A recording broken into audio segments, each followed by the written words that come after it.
It's not uncommon for parents to tell little white lies to their children.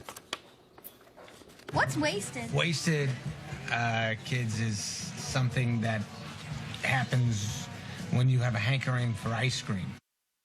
But studies show some lies do more damage to your kids than you might think. Joining us now with 5 lies you should never tell your children is child and family therapist Darby Fox. Darby, nice to see you this morning. Good morning. So let's start with the first one here. When parents tell, they go to the doctor's office and you get the shots, you tell the child, it won't hurt. This is a lie and it has consequences.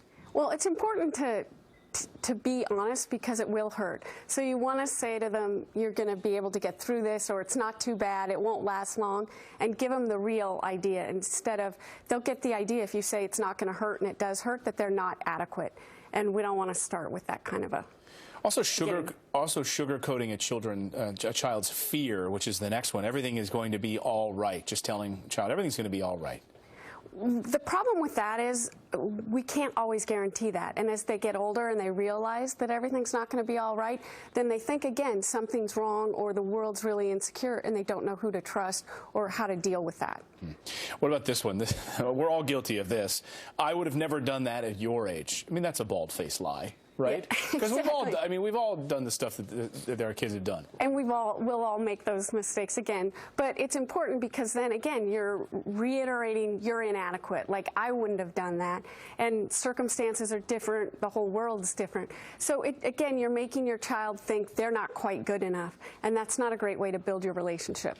Now, this next one I know is bad, and I still do it because sometimes it's the only way to get your 3-year-old to leave the store or to leave wherever you are. That's it, I'm leaving you here comment that you make. That one we always try and threaten, but it's not great. What you'd rather do is say before you go into the store, you know, I need you to, we'll get through this quickly. If we do, we can go to the park. Give them kind of a consequence and set up what they can, the parameters of what's okay and what's not. Or setting a timer also seems to work. Exactly. When they hear the timer, when the buzzer goes off, they say, oh, the timer's going off. Yeah. Good. Yeah. Thank you for listening. All right, number 5 here on the list. You are the best. So overpraising our children, this can have profound effects on them. I think we're all guilty of it sometimes saying, oh, you're the best. But when we do that continually, we are setting them up. They aren't going to be the best. They're not going to be the best at many things. So they don't know what's happened when they're not the best anymore, and they don't have the fortitude to know how to deal with that. So we want to set them up for saying you want to praise their effort or perseverance, like your work, your ethic, that kind of thing, as opposed to just how good they are. Because they're less willing to take risks later in life? If they think they're the best at everything, then they're not going to want to face challenges. Absolutely. They don't build up any sort of resilience. They don't know what to do when they're not the best.